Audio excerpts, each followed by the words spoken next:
പരിശുദ്ധാത്മാവേ സഹായക, നിരന്തരമെന്നെ സഹായിക്കണേ.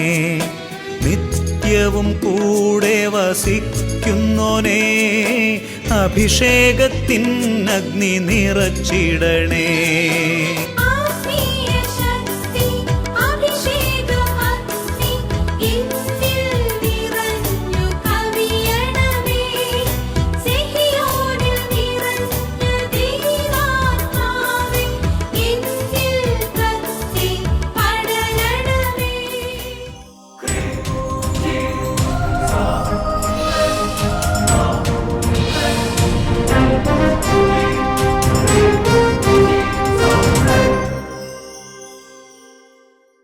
Praise the Lord. Praise the Lord. Hallelujah. Hallelujah. പ്രഭാഷകൻ 9:16 കർത്താവിനോടുള്ള ഭക്തിയായിരിക്കണം നിന്റെ അഭിമാനം. ഹല്ലേലൂയ.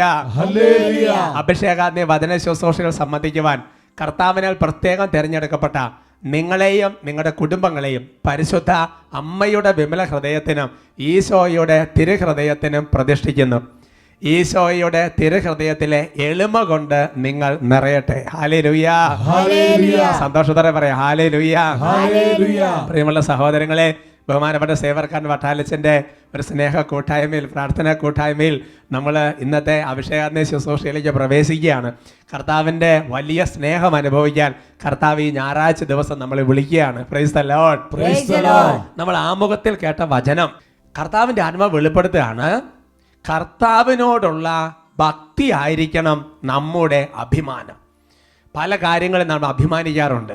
ചില ആൾക്കാർ സമ്പത്തിൽ അഭിമാനിക്കും, ചില ആൾക്കാർ തങ്ങളുടെ കഴിവിൽ അഭിമാനിക്കും, ചില ആൾക്കാർ തങ്ങളുടെ കുടുംബത്തിൻ്റെ മഹിമയിലും പാരമ്പര്യത്തിലൊക്കെ അഭിമാനിക്കും. എന്നാൽ നമുക്ക് അഭിമാനം തോന്നേണ്ട വളരെ പ്രധാനപ്പെട്ട ഒരു വിഷയമാണ് ഞാൻ ഈശോയുടെ ആളാണ്, എനിക്ക് കർത്താവിനോട് ഭക്തിയുണ്ട്, ഞാൻ സമൂഹ മധ്യത്തിൽ കർത്താവിനെ ഉള്ള ഭക്തിയിൽ ജീവിക്കും. അതിനകത്ത് വലിയൊരു ആനന്ദ അഭിഷേകം തോന്നണം. ഹല്ലേലൂയ. നിങ്ങൾക്ക് എല്ലാവർക്കും അതുണ്ട് എന്ന് നല്ല ഉറപ്പാണ്. അതുകൊണ്ടാണല്ലോ നിങ്ങളിങ്ങനെ വചനം കേൾക്കാനൊക്കെ പബ്ലിക്കായിട്ട് അല്ലാതെയൊക്കെ നിൽക്കുന്നതിന് കാരണം അതാണ്. പ്രിയമുള്ള സഹോദരങ്ങളെ, അങ്ങനെ സാധിക്കുന്നതിൻ്റെ കാരണം ദൈവത്തിൻ്റെ പരിശുദ്ധാത്മാവ് നമ്മുടെ ഉള്ളിൽ ഉള്ളത് കൊണ്ടാണ്. അല്ലെങ്കിൽ നമുക്കൊരു ലജ്ജ തോന്നാം, ചിലപ്പോൾ നാണം തോന്നാം, ചിലപ്പോൾ മറ്റു കാര്യങ്ങൾ മറ്റു പലരും നമ്മളെ ദുഷിച്ച് പറയുമ്പോൾ നമുക്ക് കർത്താവിനുള്ള ഭക്തിയിൽ ഉറച്ചു നിൽക്കാൻ കാരണം പരിശുദ്ധാത്മാവ് നമ്മുടെ ഉള്ളിൽ ഉള്ളത് കൊണ്ടാണ്. Praise the Lord.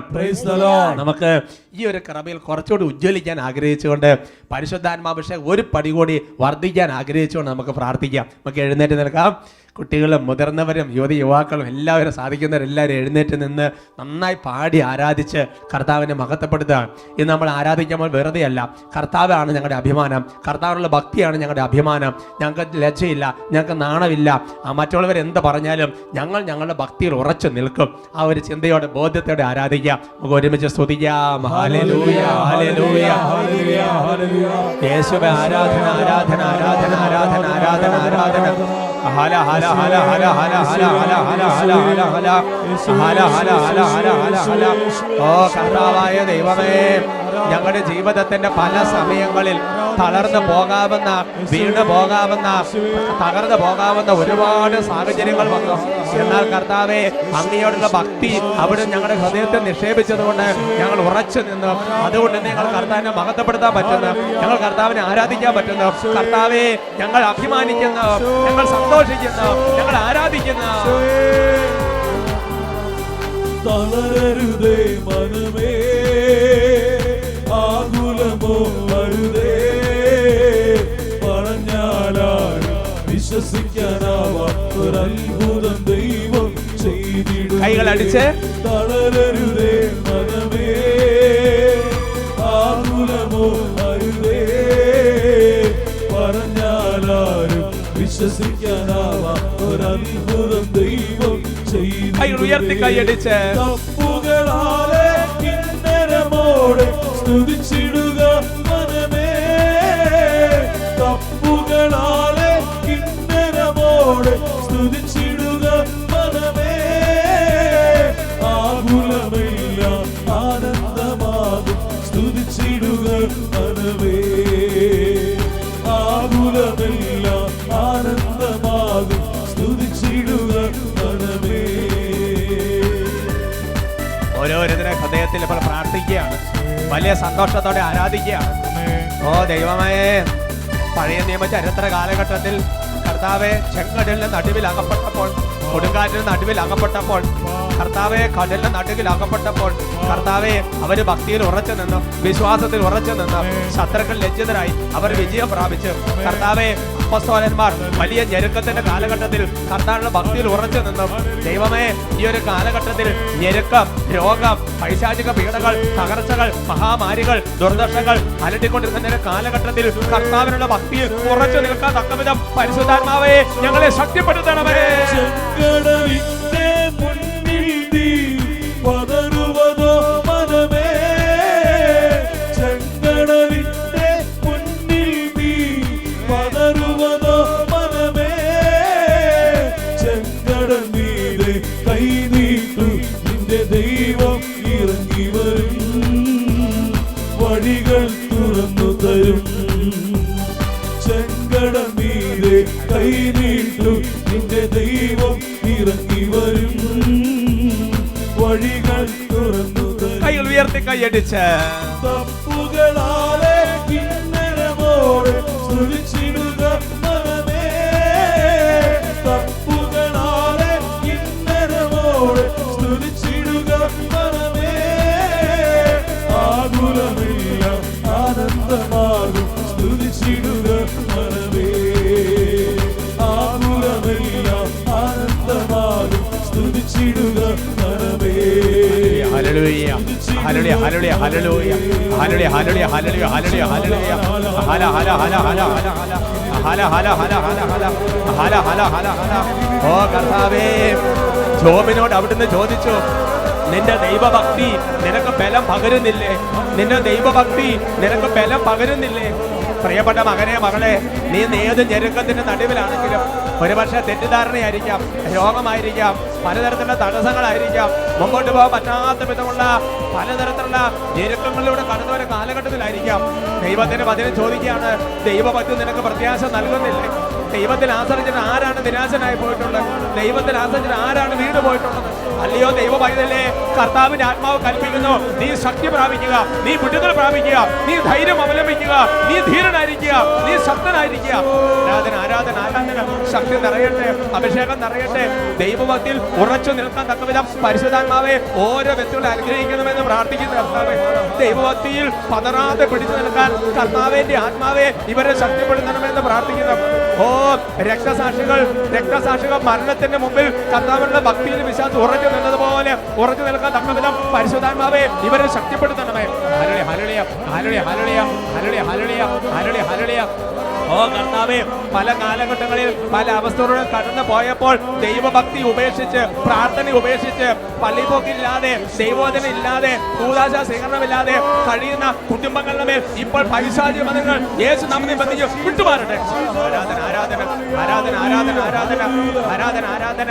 ഓ കർത്താവേ, ഇപ്പോൾ ഞങ്ങളുടെ കുടുംബങ്ങളിൽ ആരെങ്കിലും ദൈവഭക്തി ഉപേക്ഷിച്ച് ജീവിക്കുന്നവരെ ഓർത്ത് കരഞ്ഞ് പ്രാർത്ഥിക്കുന്നുണ്ടെങ്കിൽ അവരുടെ പ്രാർത്ഥന അവിടെ സ്വീകരിക്കണമേ. അങ്ങനെയുള്ള വ്യക്തികളുള്ള ദുർപീഡകൾ യേശു നാമത്തിൽ ബന്ധിക്കുന്നു, വിട്ടുവാ. ആരാധന ആരാധന ആരാധന ആരാധന ആരാധന യേശുവ ആരാധന യേശുവ ആരാധന യേശുവ ആരാധന യേശുവ ആരാധന യേശുവ ആരാധന യേശുവ ആരാധന.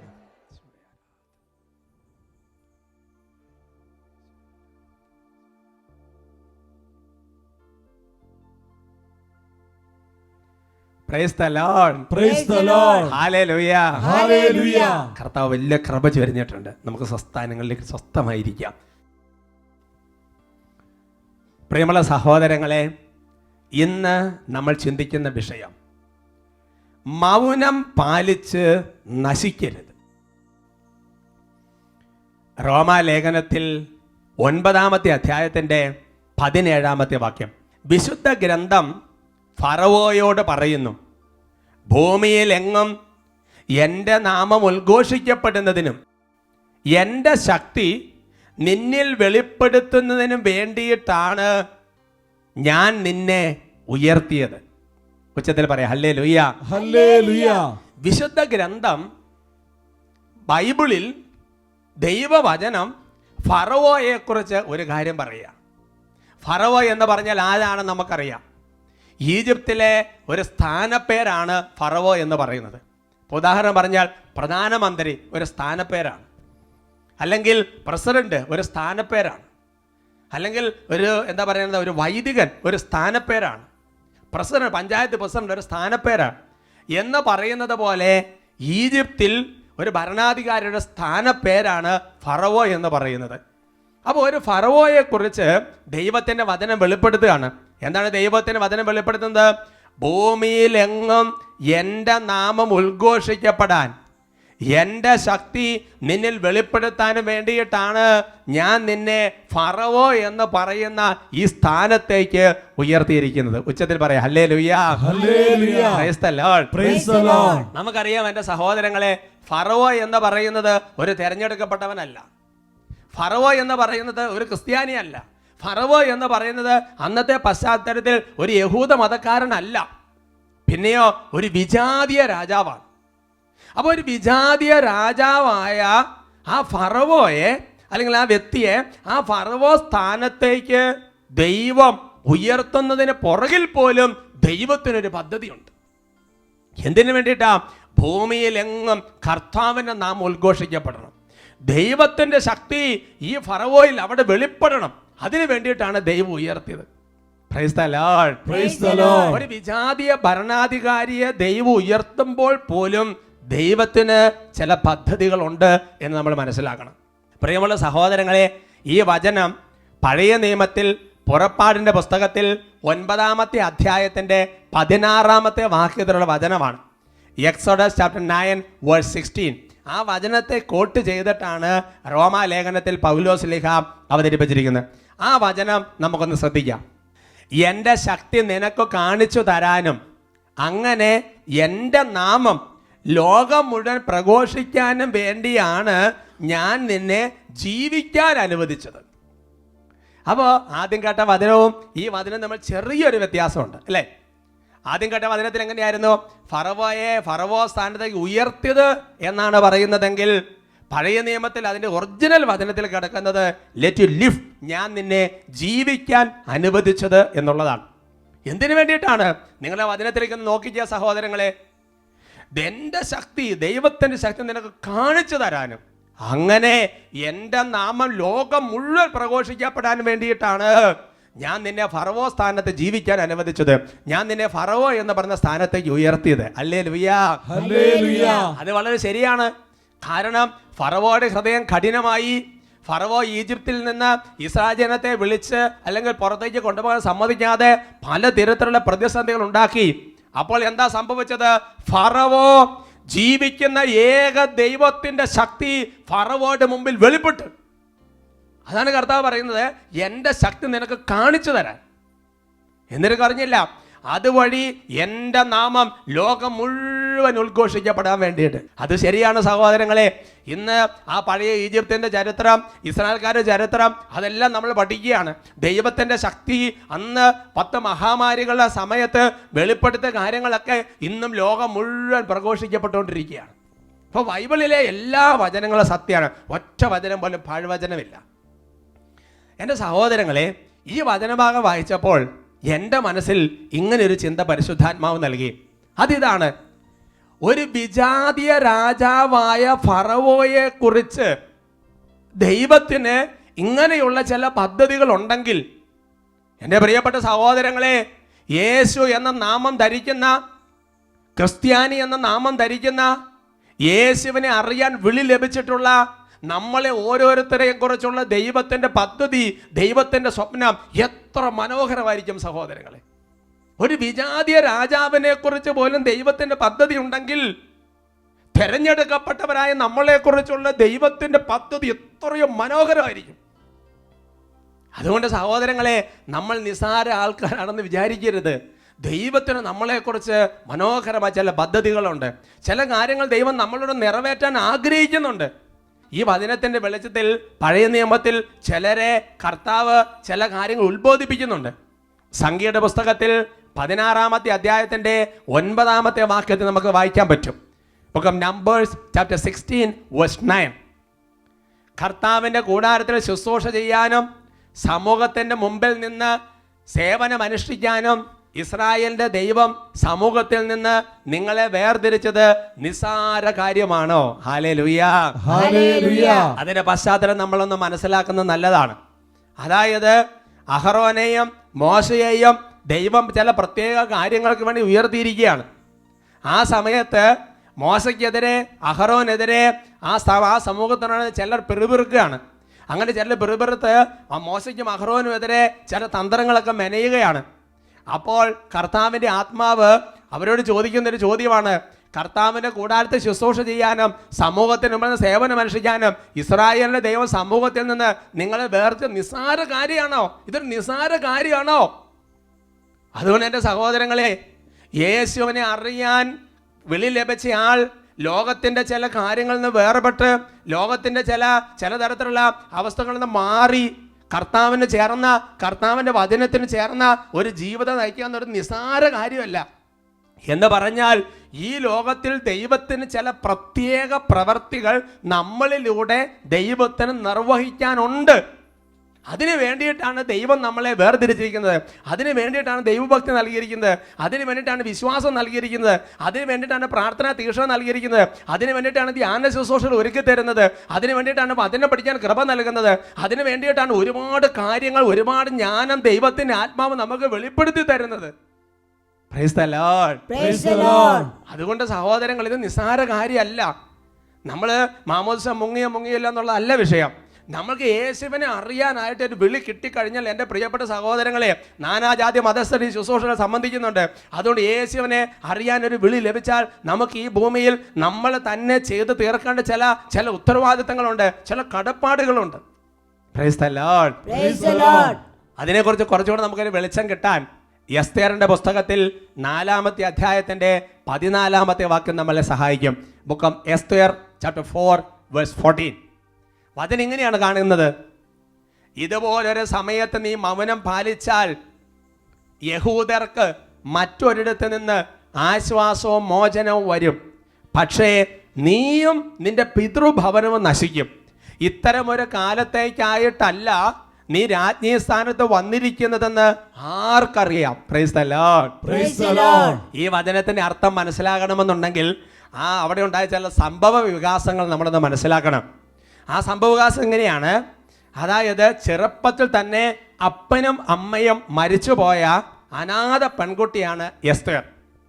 ഈ എസ്തേറിനെ എസ്തേറിന്റെ ബന്ധുവായ മൊർദെഖായി ഈ എസ്തേറിനെ ചെറുപ്രായത്തിൽ തന്നെ അപ്പനും അമ്മയും നഷ്ടപ്പെട്ടു പോയ ഈ പെൺകുട്ടിയെ വളർത്ത് വലുതാക്കി. അങ്ങനെ അവൾ യൗവനയുക്തിയായി. അങ്ങനെ ആ സമയത്താണ് ആ രാജ്യത്തെ രാജാവ് അഹസ്വേരോസ് രാജാവിന് രാജ്ഞിയെ തിരഞ്ഞെടുക്കേണ്ട സമയമായി. അപ്പോൾ ആ രാജ്യത്ത് ബുദ്ധിവൈഭവവും ജ്ഞാനവും കാര്യവൈഭവവും ശേഷിയുമുള്ള പെൺകുട്ടികളെ മുഴുവൻ കൊട്ടാരത്തിലേക്ക് ആനയിച്ചു. ആ ലിസ്റ്റിൽ നമ്മുടെ എസ്തേറും പെട്ടു. അങ്ങനെ എസ്തേർ കൊട്ടാരത്തിലെത്തി. അങ്ങനെ ഈ രാജാവിന് എസ്തേറിനെ ഇഷ്ടപ്പെട്ടു. അങ്ങനെ ശരിക്കും പറഞ്ഞ ഒരു ചവറ്റുകൊട്ടെ കിടക്കുന്നത് പോലത്തെയുള്ള അവസ്ഥയിലുള്ള അപ്പനമ്മ മരിച്ച അനാഥ പെൺകുട്ടി രാജ്ഞിയായി അഹസ്വേരോസ് രാജാവിൻ്റെ കൊട്ടാരത്തിൽ വാണല്ലുകയാണ്. ഇപ്പോൾ അവളുടെ കാര്യം ചിന്തിച്ച് നോക്കണം. അവൾ വിചാരിച്ചാൽ എന്തും നടക്കും. കാരണം എന്താ? രാജാവിനോട് അടുത്ത ബന്ധമുണ്ട്. അവളുടെ കീഴിൽ അവൾക്ക് സേവകന്മാരുണ്ട്, തോഴിമാരുണ്ട്. അങ്ങനെ കൊട്ടാരത്തിൻ്റെ മഹാറാണിയായി അവളിങ്ങനെ വാണരുളുകയാണ്. ആ സമയത്താണ് യഹൂദർക്ക് വലിയൊരു പ്രശ്നം ഉണ്ടായ പ്രശ്നം ഇതാണ്. അതായത് യഹൂദ ജനതയെ മുഴുവൻ ആ ദേശത്തുനിന്ന് ഉന്മൂലനം ചെയ്യാനൊരു അനിഹിലേറ്റ് നശിപ്പിക്കാനൊരു കൽപ്പന അഹസ്വേരോസ് രാജാവ് പുറപ്പെടുവിക്കാൻ ഇടയായി. അത് ഹാമാൻ എന്ന് പറയുന്ന വളരെ തന്ത്രശാലിയായ ഒരാളുടെ ബുദ്ധി മൂലമാണ്. അങ്ങനെ ഹാമാന് ഒരു പെർമിഷൻ കിട്ടി, യഹൂദ ജനതയെ മുഴുവൻ നാളെ രാവിലെ കൊന്നുകളയണം. ആ പെർമിഷനുമായിട്ട് ഹാമാൻ കൊട്ടാരത്തിൽ നിന്ന് പുറപ്പെട്ടു പോയി. ഉടനെ ഈ എസ്തേറിന്റെ വളർത്തപ്പനായ മൊർദെഖായി ഈ വാർത്ത അറിഞ്ഞു. മൊർദെഖായി കരഞ്ഞ് നൊറോളിച്ച് ചാക്കുടത്ത് ചാരം പൂശി നഗരമധ്യത്തിലൂടെ കരഞ്ഞ് നൊറോളിച്ച് നടക്കുകയാണ്. കാരണം നാളെ ദൈവത്തിൻ്റെ സ്വന്തം ജനതയെ മുഴുവൻ നശിപ്പിച്ച് കളയും. എൻ്റെ പ്രിയപ്പെട്ട സഹോദരങ്ങളെ, അവസാനം ഒരു നിർവാഹമില്ല, രക്ഷപ്പെടാൻ ഒരു മാർഗമില്ല. അങ്ങനെ ഈ മൊർദെഖായി കരഞ്ഞു നൊറോളിച്ച് സങ്കടപ്പെട്ട് നേരെ കൊട്ടാരത്തിലെത്തുകയാണ്. അങ്ങനെ കൊട്ടാരത്തിലെത്തി എസ്തേറിനോട് ചെന്ന് പറഞ്ഞു. എസ്തേറിനോട് പറയുന്ന സെന്റൻസ് വളരെ പ്രധാനപ്പെട്ടതാണ്. മുകൾ ഭാഗത്തുണ്ട്. അതിങ്ങനെയാണ് വായിക്കുന്നത്: എസ്തേർ, ഇനി എന്തെങ്കിലും ഒന്ന് ചെയ്യാൻ നിന്നെ കൊണ്ട് മാത്രമേ പറ്റുള്ളൂ. ഇനി ഈ വിഷയത്തിൽ എന്തെങ്കിലും ഒന്ന് ചെയ്യാൻ നിന്നെ കൊണ്ട് മാത്രമേ പറ്റുള്ളൂ. കാരണം എസ്തേർ വിചാരിച്ചാൽ പറ്റും. പക്ഷേ അവിടെ എസ്തേർ ഒരു നയമെടുത്തു. കാര്യം വളർത്തപ്പ കാര്യമൊക്കെ പറഞ്ഞത് ശരിയാണ്, ഇപ്പോൾ കാര്യമൊക്കെ ശരിയാണ്. പക്ഷേ ഞാനിപ്പോൾ രാജാവിൻ്റെ മുമ്പിലോട്ട് ചെല്ലുമ്പോൾ രാജാവിന് എന്നോട് ഇഷ്ടം തോന്നി കയ്യിലിരിക്കുന്ന ചെങ്കോൽ എൻ്റെ നേരെ നീട്ടിയില്ല എങ്കിൽ എൻ്റെ കാര്യം കഷ്ടത്തിലാവും. അപ്പം അതുകൊണ്ട് വളർത്തപ്പൻ വേറെ എന്തെങ്കിലും ഒരു മാർഗം ആലോചിക്കുക എന്ന് പറഞ്ഞ് നയപരമായി ഉത്തരവാദിത്വത്തിൽ നിന്ന് ഒഴിഞ്ഞു മാറി, ശരിക്കും പറഞ്ഞു കഴിഞ്ഞാൽ ആ സമയത്ത് ആ യഹൂദ ജനതയ്ക്ക് വേണ്ടി സംസാരിക്കേണ്ട സമയമാണ്, ഇടപെടേണ്ട സമയമാണ്. അതൊന്നും ചെയ്യാതെ പതുക്കെ നയപരമായിട്ട്, വളരെ നയപരമായിട്ട് എസ്തേർ പിന്മാറുകയാണ്. അപ്പോഴാണ് എൻ്റെ പ്രിയപ്പെട്ട സഹോദരങ്ങളെ ചങ്കിൻ്റെ ഉള്ളിൽ നിന്ന് ചങ്കിൻ്റെ ഉള്ളിലേക്ക് എന്തെങ്കിലും ഒന്ന് കുത്തി കയറുന്നത് പോലെ അതുപോലെ മൊർദെഖായി ഒരു വാചകം പറഞ്ഞു. അതാണ് നമ്മൾ വായിച്ചു കേട്ടത്. ഇതുപോലൊരു സമയത്ത് നമ്മൾ മൗനം പാലിച്ചാൽ നീ ഓർത്തോ, നമ്മൾ നമ്മുടെ പിതൃഭവനവും നശിച്ചു പോകും. ഈ ഒരു കാലഘട്ടത്തിൽ ഈ ജനതയെ രക്ഷിക്കാൻ വേണ്ടിയിട്ടല്ലേ നിന്നെ രാജ്യ സ്ഥാനത്ത് ദൈവം കൊണ്ടുവന്നിരിക്കുന്നത്. ഈ ഓർമ്മ നിനക്ക് വേണ്ടേ? Praise the Lord. Praise the Lord. Hallelujah. Hallelujah. പിന്നെ രംഗങ്ങളെല്ലാം മാറി സഹോദരങ്ങളെ. എസ്തേർ വളരെ ദൈവത്തിൻ്റെ പരിശുദ്ധാത്മാവിൻ്റെ പ്രത്യേക പ്രവർത്തനത്തിൽ എസ്തേർ ആ കാര്യങ്ങളെല്ലാം ഇടപെട്ട് വലിയ ചില പ്രവർത്തികൾ അവിടെ നടന്ന കാര്യങ്ങൾ നിങ്ങൾ ബൈബിൾ വായിച്ചിട്ടുണ്ടാവും. ഇല്ലെങ്കിൽ ഒന്നൊന്ന് വായിച്ചു നോക്കുന്നത് നല്ലതാണ്. Praise the Lord. Praise the Lord. അതുകൊണ്ട് എൻ്റെ പ്രിയപ്പെട്ട സഹോദരങ്ങൾ, എനിക്ക് പരിശുദ്ധാത്മാവിനെ പ്രേരിതനായി നിങ്ങൾ ഓരോരുത്തരും പറയാനുള്ള വളരെ പ്രധാനപ്പെട്ട കാര്യം, ഈ ലോകത്തിൽ നമ്മളിപ്പോൾ ആയിരിക്കുമ്പോൾ നമുക്ക് മാത്രം ചെയ്ത് പൂർത്തിയാക്കാൻ കഴിയുന്ന ചില പ്രത്യേക കാര്യങ്ങൾ ചെയ്ത് പൂർത്തിയാക്കാൻ വേണ്ടിയിട്ടാണ് ദൈവം നമ്മളെ നിയോഗിച്ചിരിക്കുന്നത്. ഒരുപക്ഷേ പല തസ്തികകളിലായിരിക്കും നമ്മൾ ശുശ്രൂഷ ചെയ്യുന്നത്, ജോലി ചെയ്യുന്നത്. ചില ആൾക്കാർ പഞ്ചായത്തിലായിരിക്കും, ചില ആൾക്കാർ വില്ലേജിലായിരിക്കും, ചില ആൾക്കാർ കമ്പ്യൂട്ടർ എഞ്ചിനീയർ സോഫ്റ്റ്വെയർ അങ്ങനെയായിരിക്കും. അങ്ങനെ പല തസ്തികളായിരിക്കും നമ്മൾ ശുശ്രൂഷ ചെയ്തുകൊണ്ട്. ചിലർ രാഷ്ട്രീയത്തിലായിരിക്കും, ചിലർ വൈദികരായിരിക്കും, ചിലർ സിസ്റ്റർമാരായിരിക്കും, ചിലർ സന്യാസികളായിരിക്കും, ഏതെങ്കിലും വിധത്തിലായിരിക്കും. ചിലപ്പോൾ ഒരു ആത്മായ ശുശ്രൂഷകനായിരിക്കും, അല്ലെങ്കിൽ നീ ഒരു നേഴ്സറി ടീച്ചറായിരിക്കും, ഒരു ഡോക്ടറായിരിക്കും, എഞ്ചിനീയർ ആയിരിക്കും. ഏതെങ്കിലും തസ്തിക കർത്താവ് നമുക്ക് നിശ്ചയിച്ച് തന്നിട്ടുണ്ടാവും. എൻ്റെ സഹോദരങ്ങളെ, ഈ കാലഘട്ടത്തിൽ സഭയ്ക്ക് വേണ്ടി, ഈശോയ്ക്ക് വേണ്ടി ചില പ്രത്യേക കാര്യങ്ങൾ ചെയ്ത് പൂർത്തിയാക്കാൻ വേണ്ടിയിട്ടാണ് ദൈവം നമ്മളെ നിയോഗിച്ചിരിക്കുന്നത്. ആ ദൈവം നിയോഗിക്കുന്ന ആ ദൗത്യം എന്താണെന്ന് മനസ്സിലാക്കിയിട്ട് ഒരു വാക്ക് പോലും സംസാരിക്കാതെ, ഒരു പ്രവൃത്തി പോലും ചെയ്യാതെ കണ്ണടച്ചിരുട്ടാക്കി പിന്മാറുമ്പോൾ ഓർക്കണം, എൻ്റെ സഹോദരങ്ങളെ, വലിയ കടമുണ്ട്. Praise the Lord. Praise the Lord. Hallelujah. Hallelujah. അതാണ് സഹോദരങ്ങളെ എഫേസ്യ ലേഖനം 2-ാമത്തെ അധ്യായത്തിന്റെ 10-ാമത്തെ വാക്യം ഇങ്ങനെ പഠിപ്പിക്കുന്നത്, നാം ദൈവത്തിൻ്റെ കരവേലയാണ്, നാം ചെയ്യാൻ വേണ്ടി ദൈവം മുൻകൂട്ടി ഒരുക്കിയ സൽപ്രവർത്തികൾക്കായി യേശു ക്രിസ്തുവിൽ സൃഷ്ടിക്കപ്പെട്ടവരാണ്. Praise the Lord. Praise the Lord. അപ്പോൾ നമ്മൾ ദൈവത്താൽ സൃഷ്ടിക്കപ്പെട്ടവരാണ്. നമ്മൾ എന്തിനു വേണ്ടിയിട്ടാ? നമ്മൾ ചെയ്യണമെന്ന് ദൈവം മുൻകൂട്ടി തീരുമാനിച്ചുറപ്പിച്ച് വെച്ചിരിക്കുന്ന ചില പ്രവർത്തികൾ ഈ ഭൂമിയിൽ ചെയ്യാൻ വേണ്ടിയിട്ടാണ് ദൈവം നമ്മളെ നിയോഗിച്ചിരിക്കുന്നത്. അതുകൊണ്ട് എൻ്റെ സഹോദരങ്ങളെ, നമ്മൾ നമ്മുടെ കുടുംബത്തിൻ്റെ കാര്യം മാത്രം നോക്കിയാൽ മതിയോ? അല്ലെങ്കിൽ ഒരു വൈദികൻ എന്ന നിലയിൽ, ഒരു സിസ്റ്റർ എന്ന നിലയിൽ ആ ഇടവകയിലെയും അല്ലെങ്കിൽ നമ്മുടെ സ്ഥാപനത്തിലും കാര്യങ്ങൾ മാത്രം നോക്കിയാൽ പോരോ? അല്ലേ? എസ്തർ അങ്ങനെ വിചാരിച്ചുകൊണ്ടിരുന്നത്. ആ രാജകൊട്ടാരത്തിലെ കാര്യങ്ങളൊക്കെ നോക്കി രാജാവിനെ പ്രീതിപ്പെടുത്തി അവിടുത്തെ അത്യാവശ്യ കാര്യങ്ങളൊക്കെ മാനേജ് ചെയ്ത് മാത്രം ജീവിക്കാമെന്ന് വിചാരിച്ചുകൊണ്ടിരുന്നത്. പ്രവാചക ശബ്ദമുള്ള മൊർദെഖായി തിരുത്തി, അല്ല, ഈ ഒരു കാലഘട്ടത്തിൽ നിനക്ക് പ്രത്യേക ചില കാര്യങ്ങൾ ചെയ്യാനുണ്ട്. അതുകൊണ്ട് സഹോദരങ്ങളെ, കർത്താവിൻ്റെ സന്നിധി ഇരിക്കണം, കർത്താവിൻ്റെ സ്വരം കേൾക്കണം. ഈ ഒരു സമയത്ത് സഭയിൽ നമ്മൾ എന്താണ് ചെയ്യേണ്ടത്? കർത്താവിൻ്റെ ആത്മാവിനെ പ്രേരണ ചില കാര്യങ്ങൾ ചെയ്യണം, അത് തിരിച്ചറിയണം. Praise the Lord. Praise the Lord. എൻ്റെ സഹോദരങ്ങളെ, ഒന്നും യാദൃശികമായി സംഭവിക്കുന്നതല്ല. നത്തിങ് ഇസ് ആക്സിഡന്റ് എന്ന് പറഞ്ഞാൽ എല്ലാതൊക്കെ ഒരു യാദൃശ്യം അല്ല. എല്ലാത്തിനും ദൈവത്തിൻ്റെ പൂർവ്വജ്ഞാനവും ദൈവത്തിൻ്റെ നിശ്ചിത പദ്ധതിയും അനുസരിച്ചാണ് എല്ലാം സംഭവിക്കുന്നത്. അപ്പസ്തോല പ്രവർത്തനങ്ങളിൽ വളരെ വ്യക്തമായിട്ട് ഈ വചനം നമ്മളെ പഠിപ്പിക്കുന്നുണ്ട്. അപ്പസ്തോല പ്രവർത്തനങ്ങളിൽ 2-ാമത്തെ അധ്യായത്തിൻ്റെ 23-ാമത്തെ വാക്യത്തിലാണ്, അവൻ ദൈവത്തിൻ്റെ നിശ്ചിത പദ്ധതിയും പൂർവ്വജ്ഞാനവും അനുസരിച്ച് നിങ്ങളുടെ കൈകളിൽ ഏൽപ്പിക്കപ്പെട്ടു അധർമ്മികളുടെ കൈകളാൽ അവനെ നിങ്ങൾ കുരിശ് തറച്ചു കൊന്നു എന്ന് പറഞ്ഞാൽ നമ്മുടെ കർത്താവിൻ്റെ കുരിശുമരണത്തെക്കുറിച്ച് അപ്പസ്തോലന്മാർ പ്രസംഗിക്കുകയാണ്. അതൊരു ആകസ്മിക സംഭവമല്ല. ദൈവത്തിൻ്റെ നിശ്ചിത പദ്ധതിയും പൂർവ്വജ്ഞാനവും അനുസരിച്ച് സംഭവിക്കേണ്ട ചില കാര്യങ്ങളാണ്. അതുകൊണ്ട് സഹോദരങ്ങളെ, നമ്മൾ വിചാരിക്കരുത് ഇതെല്ലാം പെട്ടെന്ന് സാധാരണ അങ്ങനെയല്ല. എല്ലാത്തിനും ദൈവത്തിൻ്റെ പദ്ധതിയുണ്ട്. Price the Lord. ഞാൻ എൻ്റെ ജീവിതത്തിലുണ്ടായിരുന്ന സംഭവം പറയാൻ ആഗ്രഹിക്കുകയാണ്. ഞാൻ ഡീക്കനായിരുന്ന സമയത്ത് ഇവിടെ അട്ടപ്പാടി സഖ്യം ധ്യാന കേന്ദ്രത്തിൽ അവധിക്ക് വന്നതാണ്. അപ്പോൾ ബഹുമാനപ്പെട്ട സേവർക്കാൻ വട്ടാലച്ചനെ കണ്ടു. അപ്പോൾ അച്ഛൻ്റെ കൂടെ ശുശ്രൂഷകളെ സഹായിക്കും. അപ്പോൾ അച്ഛൻ പറഞ്ഞു, ഏതെങ്കിലും ഡീക്കനായല്ലോ, ഇനി പട്ടം കിട്ടാനായിട്ട് 1 വർഷം കൂടെ സമയമുണ്ട്, നന്നായിട്ട് പ്രാർത്ഥിച്ചൊരുങ്ങിക്കോ, നല്ല അഭിഷേകം കിട്ടുന്ന സമയമാണ് ഓർഡിനേഷൻ, നന്നായിട്ട് പ്രാർത്ഥിച്ചൊരുങ്ങിക്കോളാൻ പറഞ്ഞു. എന്നിട്ട് പറഞ്ഞു, അവിടെയുള്ള ഒരു സ്പിരിച്വൽ ഷെയറിങ് നടത്തുന്ന സന്ദേശമൊക്കെ എടുത്ത് പ്രാർത്ഥിക്കുന്ന ഒരു അൽമായി ശുശ്രൂഷകൻ്റെ അടുത്ത് പോയി പ്രാർത്ഥിച്ചോളാൻ വേണ്ടി പറഞ്ഞു. അങ്ങനെ ഞാൻ ആ ശുശ്രൂഷകൻ്റെ അടുത്ത് വരുന്ന പ്രാർത്ഥിക്കുകയാണ്. അപ്പോൾ ആ ശുശ്രൂഷകൻ എന്നോട് പല കാര്യങ്ങൾ ചോദിച്ചു. ആ ചോദിച്ച കാര്യത്തിൽ ഒരു കാര്യം ചോദിച്ചു, ഉണ്ണീശോയോട് പ്രാർത്ഥിക്കാറുണ്ടോയെന്ന് ചോദിച്ചു. അപ്പോൾ ഞാൻ പറഞ്ഞു, ഉണ്ണീശോയോട് ഞാനങ്ങനെ പ്രാർത്ഥിക്കാറില്ല. അത് ഉണ്ണീശോയോട് പ്രത്യേകം നൊവേന ചൊല്ലുകയോ അങ്ങനെ അങ്ങനത്തെ ഒരു ശീലം എനിക്ക് ചെറുപ്പം മുതൽ അങ്ങനെയില്ല. ഡിസംബർ മാസത്തിൽ ഉണ്ണീശോയോട് പ്രത്യേക പ്രാർത്ഥന ഭക്തികൾ, അല്ലാതെ ഉണ്ണീശോയോട് പ്രത്യേക പ്രാർത്ഥനയില്ല. ഉടനെ ആ മനുഷ്യൻ എന്നോട് പറഞ്ഞു, ചമാച്ചൻ 1 വർഷത്തേക്ക് എല്ലാ ദിവസവും ഉണ്ണീശോയോട് പ്രാർത്ഥിക്കണം. അപ്പോൾ ഞാൻ പറഞ്ഞു, ശരി, ചെയ്യാം. അതിനുശേഷം ഞാൻ തുടർന്നല്ല എല്ലാ ദിവസവും വിശുദ്ധ കുർബാന കഴിഞ്ഞാൽ ഒരു കുറച്ച് സമയം ഇരുന്ന് ഉണ്ണീശോ അനുഗ്രഹിക്കണം, എന്തെങ്കിലും സുഹൃദേവം ചെല്ലുവോ, ഉണ്ണീശോയുടെ എന്തായാലും ഒരു ചെറിയ പ്രാർത്ഥന ചെല്ലുമായിരുന്നു. എൻ്റെ സഹോദരങ്ങൾ 1 വർഷത്തിന് ശേഷം പട്ടം സ്വീകരിച്ചു. പിന്നെ അപ്പോയിൻമെൻറ്റ് എവിടെയാണെന്ന് അറിയാൻ വേണ്ടി കാത്തിരിക്കുകയാണ്. അങ്ങനെ അപ്പോയിൻമെൻറ്റ് ലെറ്റർ പോസ്റ്റലായിട്ട് കയ്യിൽ കിട്ടി. ഞാനത് കവർ തുറന്ന് ആ അപ്പോയിൻമെൻറ്റ് ലെറ്റർ വായിച്ചപ്പോൾ ലിറ്ററലി പറഞ്ഞാൽ ഞാൻ ശരിക്കും കരഞ്ഞ സന്തോഷം കൊണ്ടാണ്. എന്താണെന്നറിയാം സഹോദരങ്ങളെ, പാലക്കാട് രൂപതയിൽ ഉണ്ണീശോയുടെ നാമത്തിലുണ്ടായിരുന്ന ഒരു പള്ളിയുണ്ട്. ആ പള്ളിയിലായിരുന്നു എൻ്റെ ഫസ്റ്റ് അപ്പോയിൻമെൻറ്റ്. ഞാനൊന്ന് സന്തോഷത്തോടെ കരയാൻ കാരണം 1 വർഷം മുമ്പോട്ട് പാവപ്പെട്ട മനുഷ്യനിലൂടെ ദൈവത്തിൻ്റെ ആത്മാവ് പ്രാർത്ഥിക്കാൻ പറഞ്ഞതിന് കാരണം എന്താ? 1 വർഷത്തിന് ശേഷം ഞാൻ ആ ഇടവകൾ ചില കാര്യങ്ങൾ ചെയ്യാൻ ദൈവത്തിൻ്റെ പൂർവ്വജ്ഞാനോ പദ്ധതി മനസ്സ് തീരുമാനിച്ച് ഉറപ്പിച്ച് വെച്ച് കഴിഞ്ഞിരിക്കുന്നു. അതുകൊണ്ട് സഹോദരങ്ങളെ, ഒന്നും ആകസ്മികമല്ല. അതുകൊണ്ട് ദൈവഹിതം എന്താണെന്ന് അറിഞ്ഞിട്ടും അത് പ്രവർത്തിക്കാതിരുന്ന് അതിന് പ്രത്യാഘാതം കൊണ്ട് എത്രയോ കാര്യങ്ങളിൽ നമുക്ക് ചില കാര്യങ്ങൾ പറയണമെന്ന് തോന്നി, ചില കാര്യങ്ങൾ പ്രവർത്തിക്കണം തോന്നി, പക്ഷേ മൗനം അവലംബിച്ചു, പറഞ്ഞില്ല, പ്രവർത്തിച്ചില്ല, അതിന് വലിയ പ്രത്യാഘാതമുണ്ട്. അതുകൊണ്ടാണ് വചനം ഇങ്ങനെ പഠിപ്പിക്കുന്നത്. ലൂക്കായുടെ സുവിശേഷത്തിൽ 12-ാമത്തെ അധ്യായത്തിൻ്റെ 47-ാമത്തെ വാക്യം, യജമാനന്റെ ഹിതം അറിഞ്ഞിട്ടും അതനുസരിച്ച് പ്രവർത്തിക്കുകയോ അതിന് ഒരുങ്ങുകയോ ചെയ്യാത്ത ഭർത്തൻ കഠിനമായി പ്രഹരിക്കപ്പെടും.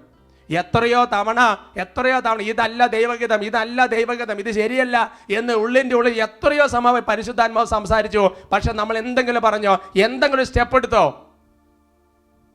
Price the Lord. അതുകൊണ്ട് സഹോദരങ്ങളെ, 2 കാര്യങ്ങൾ ഈ ആരാധന സമയത്ത് നമുക്ക് പ്രാർത്ഥിക്കണം. ഒന്ന്, ഇതുവരെ ദൈവഗതം നിറവേറ്റാതെ പോയ ഓരോ സംഭവങ്ങളും ഓർത്ത് അനുദപിക്കണം.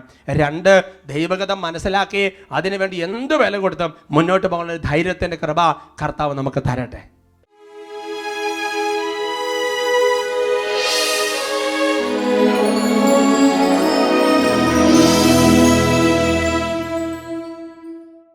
കർത്താവിൻ്റെ സന്നിധിയിൽ അനുദപിക്കുന്ന ഹൃദയത്തോടെ, എളിമയുള്ള മനസ്സോടെ ആയിരിക്കാം. കാരണം എളിമയുള്ളവർക്ക് കൃപ നൽകുകയും അനുതാപമുള്ളവരെ നവീകരിക്കുകയും ചെയ്യുന്ന ദൈവമാണ് നമ്മുടെ ദൈവം. കർത്താവെ, കഴിഞ്ഞകാല ജീവിതത്തിൽ ദൈവഹിതമല്ല എന്ന് പല പ്രാവശ്യം പരിശുദ്ധാത്മാവ് ഉള്ളിൽ പറഞ്ഞിട്ടും പലതും ചെയ്തു, ഇഷ്ടത്തിനനുസരിച്ച് നടന്നു. ദൈവഹിതം എന്താണെന്ന് കൃത്യമായിട്ട് മനസ്സിലാക്കിയിട്ടും ഒരു സ്റ്റെപ്പ് എടുത്തില്ല, പറയേണ്ടത് പറഞ്ഞില്ല, പ്രവർത്തിക്കേണ്ടത് പ്രവർത്തിച്ചില്ല, പലതും കൊണ്ടും പിന്മാറി നിന്നു. കർത്താവെ, ഇതിനെല്ലാം ഞങ്ങൾ കടപ്പെട്ടവരാണ്. ദൈവമേ, ഞങ്ങളെ സഹായിക്കണമേ. ഒരു നവീകരണം, ഒരു വ്യത്യാസം ഞങ്ങളുടെ ജീവിതത്തിൽ നൽകണമേ. ഉള്ളു തുറന്ന് പ്രാർത്ഥിക്കുന്നു. എന്റെ ഹിതം പോലെ നടത്തരുതേ, തിരുഹിതം പോലെ നയിക്കണമേ. എന്റെ ഹിതം പോലെ നടത്തരുതേ, തിരുഹിതം പോലെ നയിക്കണമേ. അങ്ങയുടെ ദിവ്യാത്മാവിനാൽ എന്നെ അഭിഷേകം ചെയ്തനുഗ്രഹിക്കണേ. എന്റെ ഹിതം പോലെ നടത്തരുതേ, തിരുഹിതം പോലെ നയിക്കണമേ. എന്റെ ഹിതം പോലെ നടത്തരുതേ, തിരുഹിതം പോലെ നയിക്കണമേ. അങ്ങയുടെ ദിവ്യാത്മാവിനാലെന്നെ അഭിഷേകം ചെയ്ത അനുഗ്രഹിക്കണേ.